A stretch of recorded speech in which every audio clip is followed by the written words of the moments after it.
జై హింద్ అందరికి. సో, అందరూ బాగున్నారా?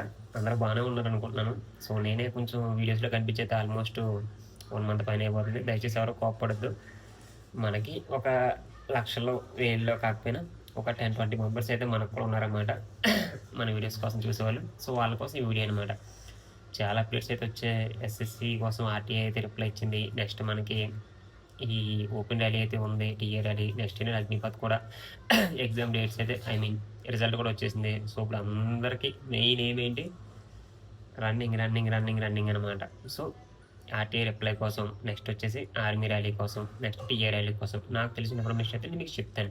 సో, ఎవరైతే మన ఛానల్‌కి ఫస్ట్ టైం వచ్చారో వాళ్ళైతే సబ్స్క్రైబ్ చేయండి. అలాగే వీలైతే ఇన్ఫర్మేషన్ యూజ్ అయిందనుకోండి మీ ఫ్రెండ్స్ కూడా షేర్ చేయండి. సరేనా? ఇంకా వీడియోలోకైతే వెళ్దాం.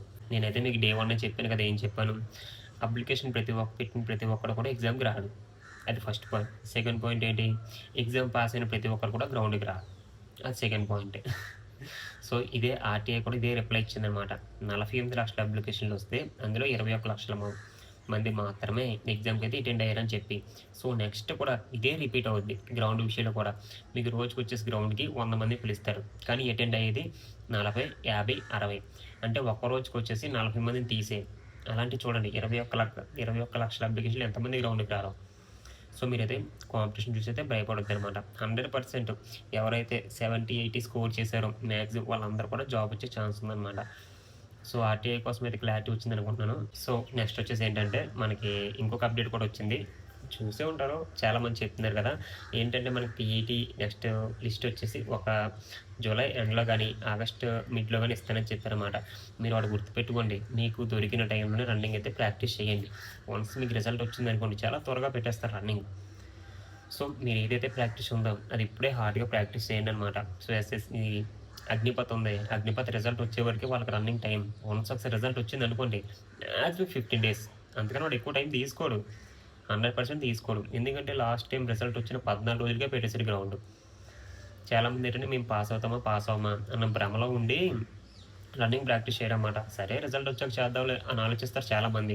కాకపోతే రిజల్ట్ వచ్చిన తర్వాత మీకు టైం సరిపోదు. ఎలాంటి మనిషికైనా సరే రన్నింగ్ బ్యాకప్ అంటే రన్నింగ్ లెగ్స్‌కి అలవాటు అవ్వడానికి మీకు 1 మంత్ తప్పకుండా పడుతుంది. బ్రీతింగ్ కంట్రోల్ చేసుకోవడానికి కూడా.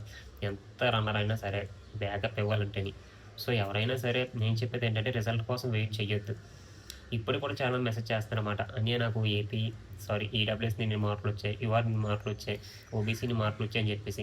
వాళ్ళందరూ కూడా ఏంటంటే రిజల్ట్ కోసం వెయిట్ చేసిన తర్వాత రన్నింగ్ ప్రాక్టీస్ చేద్దామని చూస్తారు. నేను మీకు చెప్పేది ఒకటే. మీరు అప్పటికప్పుడైతే రన్నింగ్ వేయలేరు. ఏదైనా సరే మన బాడీకి ముందే అలవాటు చేయాలన్నమాట. రన్నింగ్ వేయండి, ప్రాక్టీస్ చేయండి.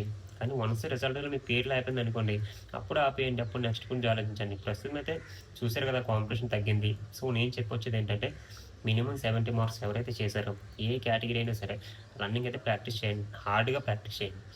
నేను యాక్చువల్లీ ఏం చేద్దాం అనుకున్నానంటే ఒక 299 ఫీజ్ పెట్టి డైలీ మా కమాండోలో ఎటువంటైతే షెడ్యూల్ ఇస్తారు. అంటే డే 1 ఏం రన్నింగ్ చేయాలి, డే 2 ఏం రన్నింగ్ చేయాలి, డే 3 ఏ రన్నింగ్ చేయాలి, ప్రీ వర్కౌట్ ఏం చేయాలి, నెక్స్ట్ ఆఫ్టర్ వర్కౌట్స్ ఏం చేయాలి, లెగ్ పెయిన్స్ అవన్నీ ఎలా క్లియర్ చేయాలి, ఏ ఫుడ్ తీసుకోవాలి అని చెప్పి చెప్దాం అనుకున్నమాట.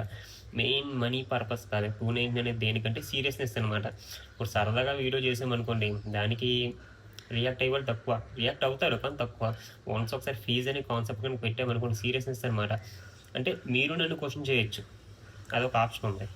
అంటే నేను మీకు డబ్బులు కట్టాం కాబట్టి మీరు నాకు చెప్పాలి అని క్వెషన్ మీరు చేయొచ్చు. ఆ పాయింట్ ఆఫ్ వ్యూలో చేద్దాం అనుకున్నాను. కాకపోతే నాకు షెడ్యూల్ కంటే టైమ్ టేబుల్ కుదరలేదు. సో, అలా నేను చేయలేదనమాట.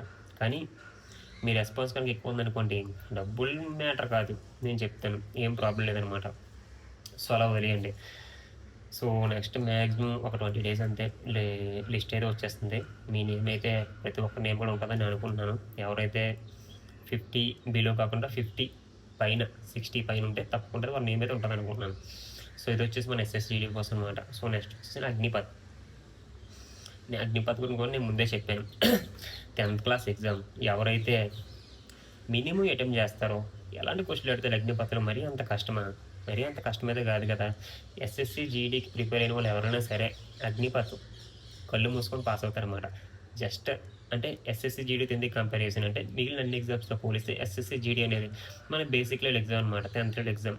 సో అందులో ఇంకా డౌన్కి అడుగుతారనమాట ఈ అగ్నిపథ్ అనేది. ఇది ఎవరు క్వాలిఫై అవ్వరంటే మినిమం కూడా చదువు చూస్తే వాళ్ళే క్వాలిఫై అవ్వరు అనమాట.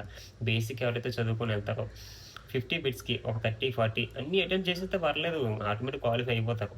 సో ఎవరైతే క్వాలిఫై అవ్వలేదో వాళ్ళకి నెక్స్ట్ టైంకి నేను కొంచెం మెటీరియల్స్ ప్రొవైడ్ చేస్తాను, కొంచెం ప్రిపేర్ అవ్వండి. సో ఎవరైతే క్వాలిఫై అయ్యారో వాళ్ళకి నేను చెప్పొచ్చేది ఏంటంటే గ్రౌండ్ మీరు ఎగ్జామ్లో ఇంక వదిలేయండి. అది మాకు ఎక్కువ మార్కులు వచ్చాయి తక్కువ మార్కులు వచ్చాయని మీకు ఎవరో చెప్పరు, అక్కడ వాడు కూడా ఇవ్వడనమాట. ఎందుకంటే వాడికి కావాల్సింది ఏంటి, గ్రౌండ్. మీరు ఫస్ట్ బోర్డు వేసి ఫస్ట్ బోర్డులో నిలబడండి. ఎందుకు మీ లిస్ట్లో మీ పేరు రాదు నన్ను అడగండి. ఫస్ట్ బోర్డు వేసుకున్న లిస్ట్లో మీ పేరు లేదంటే నాకు కామెంట్ చేయండి, నాకు మెసేజ్ చేయండి, నేను చెప్తాను. 99% ఫస్ట్ బోర్డు వేసిన వాడు మాత్రం లిస్ట్లో పేరు లేకుండా లేదు ఇప్పుడు వచ్చి అగ్నిపథ్లో. ఒకవేళ సెకండ్ బోర్డు వేసి కూడా వాడి పేరు లిస్ట్లో ఉందంటే వాడి ఎగ్జామ్ బాగా రాశాడని. సో అలా నాకు తెలిసి అయితే ఒకే ఒక మా ఫ్రెండ్ ఒకడు అయ్యాడు ఫస్ట్ అగ్నిపథ్ ర్యాలీకి అనుకుంటాను అంతే. సో ఇప్పుడు మీకు చెప్పొచ్చేది ఏంటంటే 5:30 లోపు ఎవరైతే రన్నింగ్ వేస్తున్నారో వాళ్ళకి కొంచెం ఇంపార్టెంట్ ఇన్ఫర్మేషన్ అనమాట. మీకు నెక్స్ట్ పారా సెలక్షన్స్ అవుతాయి, నెక్స్ట్ డే మీకు పారా సెలక్షన్స్ అయితే అవుతాయి అనమాట. సో ఈ ఆపర్చునిటీ అయితే ఎవరు మిస్ చేసుకోవద్దు. మీ లక్ష్యం ఫస్ట్ బోర్డుగా పెట్టుకోండి. మీ లక్ష్యం ఏంటంటే అగ్నిపథ్కి వెళ్ళడం కాదు, జీడీకి అప్లై చేసిన వాళ్ళు ఈ క్లర్క్ కానీ టెక్నికల్ కానీ వీళ్ళు వదిలేయండి. ఎవరైతే జీడీకి అప్లై చేశారో వాళ్ళు ఏంటంటే ఒకటే లక్ష్యం పెట్టుకోండి, అగ్నిపథ్ మ్యాటర్ కాదు, పారాకి వెళ్ళిపోవాలి. వన్స్ పారా కమాండో కానీ సెలెక్ట్ అయ్యారు అనుకో లైఫ్ టైం సెటిల్మెంట్. ఆ వాల్యూ కానీ రెస్పెక్ట్ కానీ దొరకమన్నా సరే దొరకదనమాట. బలిదానం ఒక సింబల్ ఎత్తాడనమాట, ఆ సింబల్ ఎవరికో కానీ రాదు. సో మీరు 5 km రన్నింగ్ కూడా ప్రాక్టీస్ చేస్తున్నారు మధ్య మధ్యలో. 1.6 రన్నింగ్ ఎలా అయితే పడుతుందో 5 km రన్నింగ్ కూడా ప్రాక్టీస్ చేయండి. ఒక 20, 23, 22 లోపు అనమాట. నెక్స్ట్ వచ్చేదంటే పుషప్స్ వచ్చేసి మనకి ఒక 50 కొట్టండి, ఎందుకంటే పారా సెలక్షన్లో 50 పుషప్స్ ఉంటాయి. నెక్స్ట్ పులప్స్ వచ్చేసి 10 పులప్స్ కొట్టండి. పులప్స్ అని తెలుసు కదా, తెలిసి ఉంటుంది, 10 పులప్స్ కొట్టండి అనమాట. ఈ 3 కనుక మీరు చేస్తే వెంటనే పారా సెలక్షన్ అయితే మిమ్మల్ని పిలుస్తాడనమాట. వన్స్ మీకు పారాకి సెలెక్ట్ అయ్యారు అనుకోండి, చెప్తున్నాను కదా మీ లెవెలే మారిపోద్ది అనమాట. సో ఇది వచ్చేసి మనకి ఎక్కువ ల్యాక్ చేయను అగ్నిపథ్ ఇన్ఫర్మేషన్ అనమాట. ఎవరైతే 5:30 లోపు వేస్తున్నారో వాళ్ళకే. నెక్స్ట్ ఈ క్లర్క్ కానీ టెక్నికల్ కానీ ట్రేడ్మెన్ కానీ వీళ్ళకి వచ్చేసి ఏంటంటే ఫస్ట్ బోర్డు వేయండి. ఎందుకంటే most of the persons apply చేసే జీడీకి, ఎందుకంటే పారాకి సెలెక్ట్ అవుతుంది ఆస్తోటే. సో తక్కువ మంది అప్లై చేస్తారనమాట. ఏజ్ కొంచెం ఎక్కువైన వాళ్ళు వాళ్ళందరూ కూడా క్లర్క్ కానీ టెక్నికల్ కానీ ట్రేడ్మెన్ కానీ అప్లై చేస్తారనమాట. వీళ్ళకైతే మ్యాక్సిమం జాబ్స్ వచ్చేస్తాయి. రన్నింగ్ కానీ పడింది అనుకోండి 100% జాబ్ మీ చేతిలో ఉన్నట్టే, నాది గ్యారంటీ. సో ఇది వచ్చేసి మన ఆర్మీ ఇన్ఫర్మేషన్ అనమాట. సో నెక్స్ట్ వచ్చేసి ఏంటంటే స్పీడ్ చెప్పేస్తున్నాను కదా. సో నెక్స్ట్ వచ్చేసి ఏంటంటే ఇది మన టీఏ ర్యాలీ కోసం నాకు తెలిసింది ఏంటంటే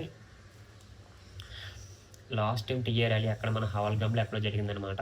సో అక్కడ మా ఫ్రెండ్ అయితే వెళ్ళారు, ఇద్దరు ఫ్రెండ్స్ వెళ్ళారన్నమాట. ఒకరు సెలెక్ట్ అయ్యాడు, ఒకరు సెలెక్ట్ కాలేదు. మరి సెలెక్ట్ అయిన వాడిది నెక్స్ట్ ఏమైందో తెలియదు మరి. సో సెలెక్ట్ కాని వాడిది అయితే మాత్రం మా ఫ్రెండ్ సింహాచలం అని చెప్పి స్పోర్ట్స్ వైజాగ్ కొమ్మల్ జంక్షన్లో స్పోర్ట్స్ షాప్ అయితే పెట్టాడనమాట. సో పర్లేదు ఏదైనా సరే వాడిని అడిగినమాట, బావ ఏం జరిగిందని చెప్పి అడిగితే మనం రీసెంట్గా కాల్ చేసి వాడు చెప్పింది ఒకటే, బావ ఎవరైతే రన్నింగ్కి వెళ్తున్నారో ఈ టీఏ ర్యాలీకి వాళ్ళైతే 5 లోపు వేయడానికి ట్రై చేయమని చెప్పు, ఇన్ఫర్మేషన్ అయితే మంచిగా చెప్పు. ఎందుకంటే అక్కడ నీకు ఆ టైం అయితే 5:30, 5:20, 5 ఇంత టైం ఇస్తాడు, కానీ అక్కడ నీకు అలా తీసుకోవడం మాదే. ఎవరైతే ఫస్ట్ వెళ్తున్నాడో ఫస్ట్ వెళ్ళాడు ఫస్ట్ బోర్డు, సెకండ్ వెళ్ళాడు సెకండ్ బోర్డు, అంతే. అదే గుర్తుపెట్టుకోండి. మీరు ఇలాగ మనకి అగ్నిపథ్లాగా first board second board third board ఇలా మనం ఫస్ట్ 10 మందిలో లీడ్ కవర్ చేద్దాం అయితే ఉండొద్దు. ఉంటే ఫస్ట్ ఉండు, లేకపోతే ఇంటికి వచ్చేయడమే. అది చెప్పింది అయితే వాడనమాట. పోయినసారి అయితే మరీ ఘోరంగా తీసాడు. అక్కడ వాడు టైంతో సంబంధం లేదు, నువ్వు ఫస్ట్ వెళ్ళావనుకో ఇంకా నీదే అనమాట, సెకండ్ వెళ్ళావనుకో నీదే సెకండ్ బోర్డు. చాలామందికి అయితే ఫస్ట్ సెకండ్ వెళ్ళిన కూడా తీసుకోలేదు అనమాట. మరీ ఘోరం. టీఏ ర్యాలీ అంటే అలా ఉంటుంది అన్నమాట. ఓపెన్ ర్యాలీ కదా, జనాలు కుప్పల కింద వెళ్తారు. కానీ మీ టైమింగ్ వచ్చేసి 5 లోపు పడితేనే టీఏ ర్యాలీకి అది వెళ్ళండి, లేదంటే అంత దూరం వెళ్ళి మీరు టైం వేస్ట్ చేసుకోవద్దు. సో ఇదనమాట ఇవాళ టాపిక్ వచ్చేసి. 3 టాపిక్స్ కూడా కవర్ చేస్తాను అనుకుంటున్నాను, ఎక్కువ ల్యాబ్ చేయకుండా. ఒకవేళ ఏమైనా డౌట్స్ ఉంటే కనుక కింద అయితే కామెంట్ చేయండి, రిప్లై ఇస్తాను. మ్యాక్సిమం చాలామంది యూట్యూబ్లో పెట్టిన కామెంట్స్ కింద నేను రిప్లై ఇవ్వడదనమాట. సో అందుకని ఇన్స్టాగ్రామ్ అయితే పర్సనల్గా మెసేజ్ చేయండి. నా ఐడి తెలిసింది కదా, ద డైలీ డిఫెన్స్ అని చెప్పి, దానికైతే మెసేజ్ చేసిన ప్రతి ఒక్కరికి కూడా నేను తప్పకుండా రిప్లై ఇస్తున్నాను అనమాట. యూట్యూబ్లో కామెంట్స్కి చదువుతున్నాను. అది ఎందుకు చదువుతున్నానంటే అంటే మోస్ట్ ఆఫ్ ది క్వెషన్స్ ఏవైతే రిపీట్ అవుతున్నాయో వాటిపైన వీడియో చేయడానికి. పర్సనల్ డౌట్స్ అన్నీ మాత్రం ఇన్‌స్టాగ్రామ్‌లో టెక్స్ట్ చేయండి. ప్రతి ఒక్కరు కూడా తప్పకుండా అయితే రిప్లై ఇస్తాను కూడా. సరేనా మరి? మళ్ళీ ఫ్రీ టైమ్ దొరికితే ఒక మంచి వీడియోతో మీ ముందుకొస్తాను. జాగ్రత్త. జై హింద్.